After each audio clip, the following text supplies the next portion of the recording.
opening comments, and then we'll take your questions. And a reminder, we've got remote microphones, so please raise your hand, and we'll get one of those to you.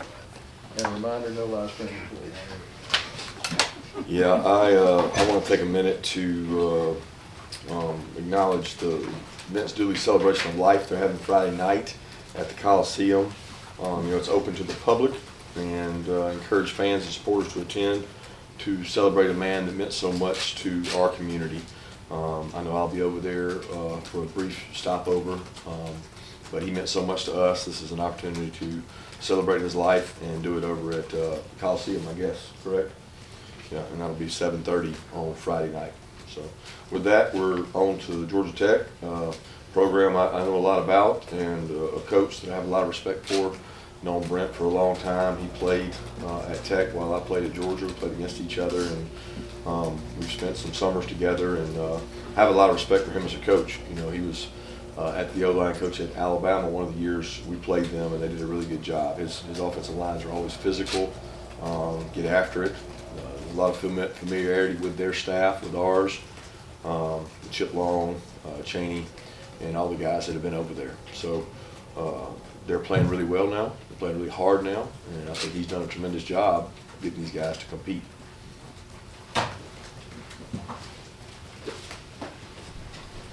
Kirby mentioned Georgia Tech coming off a win against North Carolina. What stood out to you from their performance in that game, particularly on the defensive side of the ball? Yeah, you know, they started a little slow, and then once they got in a groove, they were really aggressive, extremely physical. You know, I think they held UNC to their lowest output in terms of yardage and maybe points in the season. You know, they played really hard, and they did a great job defensively. They always have. You know, Tech has good personnel, and the guys there know football, and you can see that the kids are playing with a lot more passion and energy. They're one game from bowl eligibility, and you saw it come out in the play against UNC. To follow up on what you said about Brent Key, when there's an in-season change, can a team begin to adapt the personality of an interim coach during the season? And when you're reviewing film of Georgia Tech, do you see any changes in the team, you know, under his watch? Yeah, they take on his personality of toughness, not beating themselves, being physical. You can tell they've probably honed down some things. He made some changes to special teams. You know, he played there, and when you got someone that played at that university and that's their alma mater, there's a certain level of want to, desire to represent the university the right way. And you know, when they won the first game, they beat 2 top 25 teams with him as the head coach, and you could see the emotion that he had after the pit win in the locker room because of how much it means to him. Kirby, you were talking about buying a second ago at Tech. Can you talk about Jalen Carter and the snap count? I mean, I think he went from 48 to 40 to 46. I don't know what the typical defensive tackle snap count is, but to have a guy with, I guess, generational wealth on the line that bought in at this stage of the season, can you just talk about what that means to the defense and Jalen's commitment there? I don't know. The assumption you make is that generational wealth is on the line. I mean, I look at it as he's earning generational wealth. It's not given, right? He hasn't had an opportunity to play all year and show his skill set and really show his stamina. In all his years playing here, he never got to play that many snaps. So he's creating value for himself with the way he's playing. And, you know, if you look at the top end of the draft, it's one of those things where it's a huge difference between pick 3 and pick 10 and pick 14. It's a lot more different than it is down there towards the end. So it's not about that for him. It's about, you know, being with his teammates, wanting to do something special. He was really close in a brotherhood with those guys last year, and they're gone now, and he's trying to do something that they didn't do, you know, and he's giving us all he's got. Coach, can you talk a little bit about your seniors? Obviously, they have a chance to set a mark in this game, and it's so much more unusual these days. Now you have some 6-year guys and 5th-year guys, so it's changed a little bit in recent years. Can you talk about that class? Yeah, it's really not a class. It's like a jigsaw puzzle, like you mentioned. I mean, you got 7, 8 guys that will be, I think we got 7 or 8 that'll be repeat walkers, meaning they walked last year and they're walking this year. And then we'll probably have the same because the timetable for decisions and things like that it's off in college football. So when you look at it, you got a kid that's going to go out there and walk for his last home game, but he hasn't decided if that's his last home game. But that is what we deal with, and these guys, just like the group last year, have been really special. I mean, we could have anywhere from 20 to 25 guys walking out there, and to look and see what they've done, to be the winningest class and go through a COVID year where every game was an SEC game, I just, I find that respectful and amazing, because you don't get the games outside the conference in that season, and they were still able to do it. And a lot of credit goes to the character of that group. There's not a huge star-studded cast.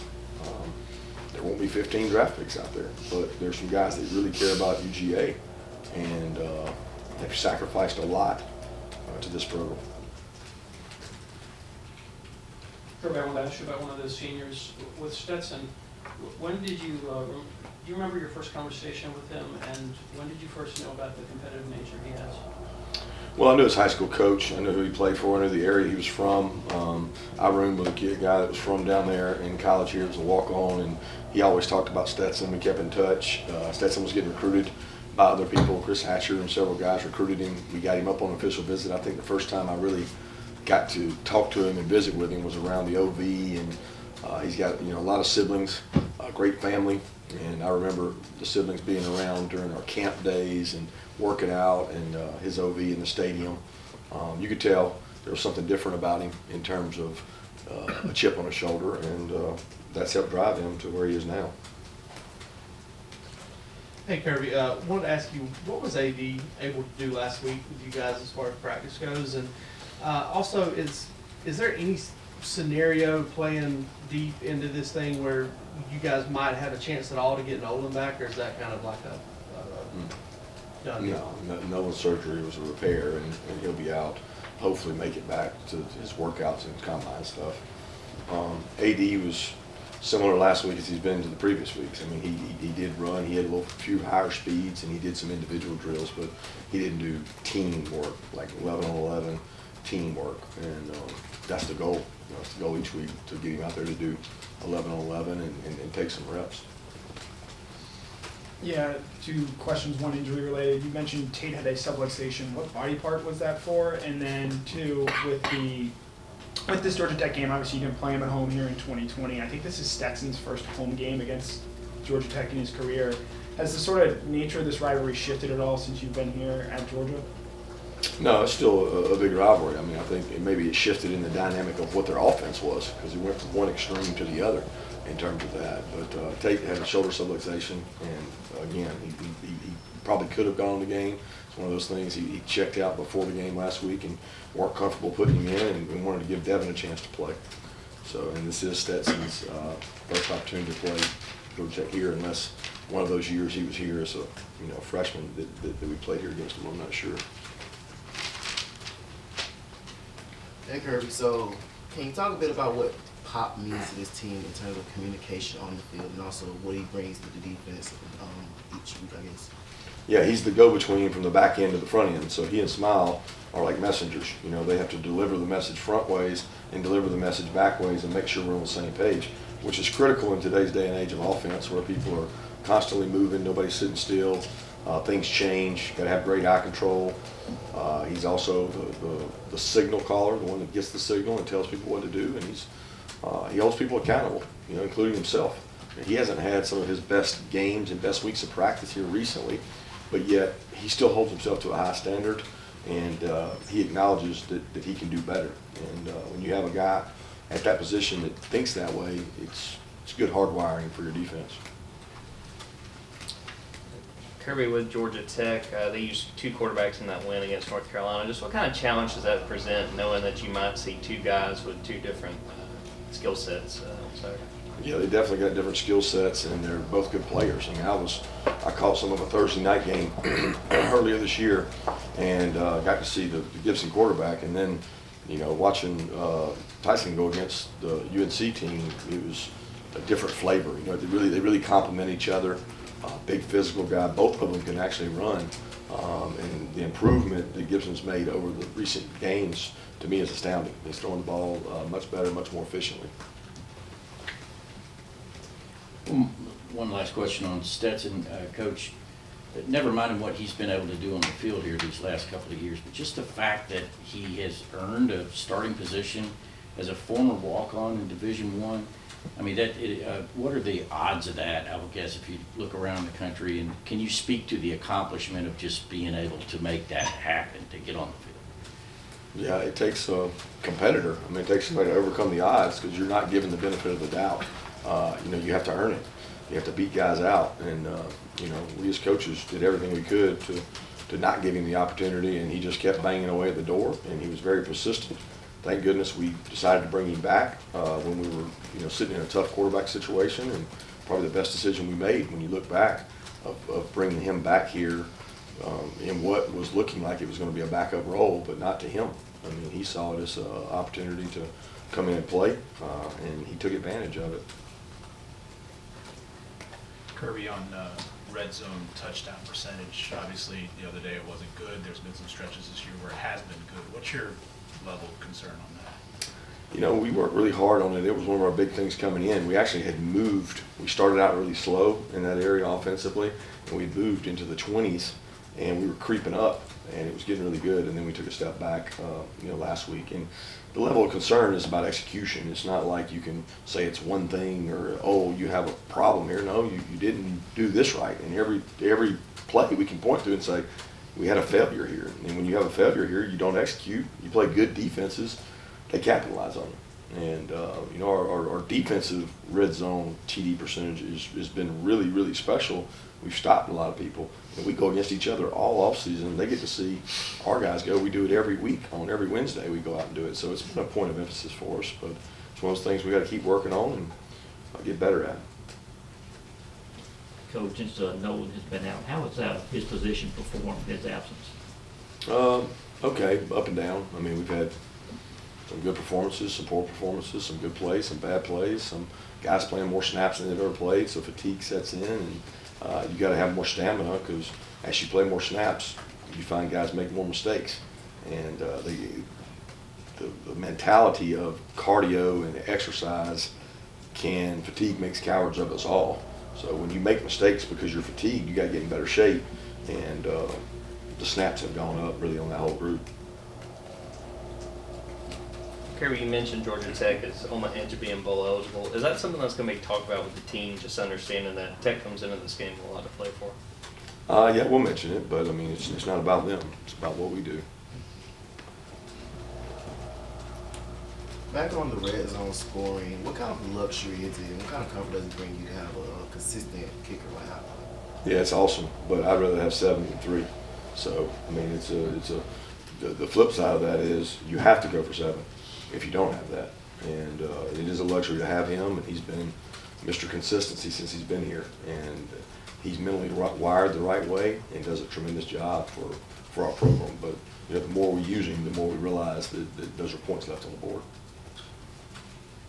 Kirby, you mentioned Saturday that there were a few times where you needed to get 1 yard and you should be able to get 1 yard, 3rd, 1, 4th, and 1. How do you fix it? You rep it. I mean, you be creative. You have to sit and think, are we in the best personnel grouping to do it? Are we giving it to the right side? Are we attacking the weakness of their defense? There's all kinds of things that go into it in pre-planning of where are their best players, where are our best players? Are we in our best personnel grouping? Do you have to get big to get 1 yard, or can you stay little and spread them out? There's a lot that goes into it, but philosophically we've been using what we think is the best grouping, and you look at that each and every week, how it matches up against the opponent. Kirby, in addition to all the football championship on the field that you're focused on, there's this transfer window coming up, there's an early signing day that's closing in. I want to ask you about NIL and roster management. Stetson's NIL deals, I think he's over $1 million now. How important is that in recruiting, that the Georgia quarterback can make that kind of money? And also, how important is that NIL pool when it comes to maybe keeping some of these players that might have options elsewhere after December 3rd? Yeah, we'll know a lot more, in the next coming weeks about all of it, because nobody's really been through this window. It's very similar to last year, but the portal window opening and closing and not letting coaches go out on the road during the SEC championship week so they can get their rosters right. It's all kind of new and different. So for us, we're going to be preparing, we have a game. So we don't get to go and have those conversations and do those things. So each and every player has to have ability to put the team first, while at the same time realizing that, hey, their individualism now in college football is bigger than ever in terms of decisions you make. I'm just always real open and honest about it, that not many guys that don't start here end up, if you're not good enough to play here, you're probably not going to play in the NFL. So what do you want to be part of? Do you want to be part of something winning, something special? And that's what we sell. And it's not for everybody, but it's what we sell.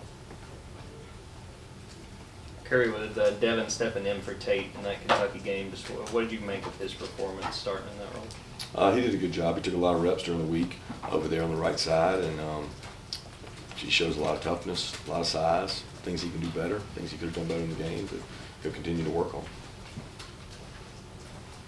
on.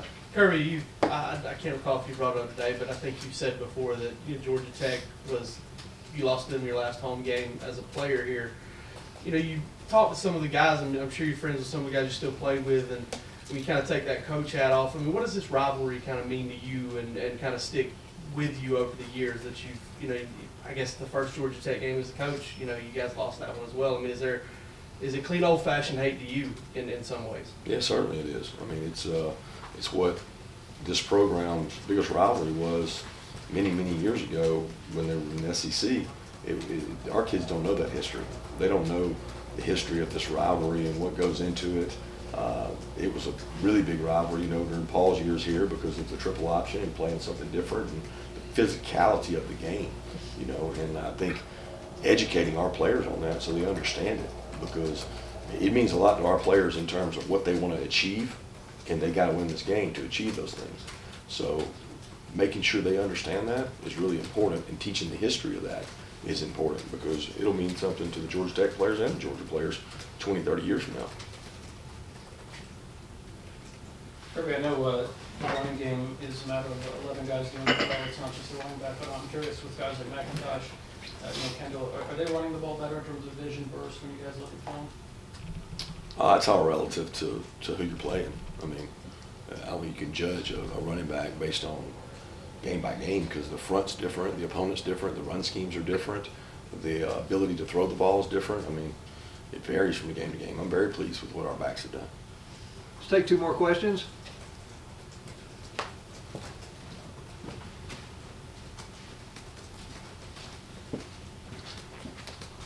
Kirby, what's the schedule for your players this week with Thanksgiving? I mean, I know you have a pretty set one, but I can't recall what it is. What will they do this week? We have normal Monday, Tuesday. We have school Monday, Tuesday, so normal practice Monday, Tuesday. Wednesday we'll practice pretty normal. We'll move it up a little bit in anticipation of Thursday being earlier, and Thursday will be a little earlier practice.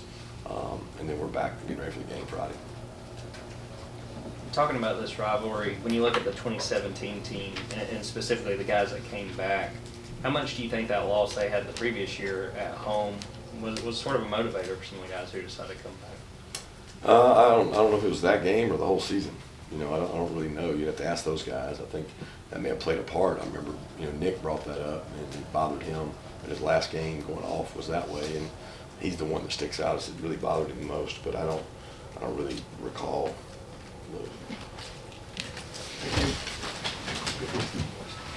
Thank you.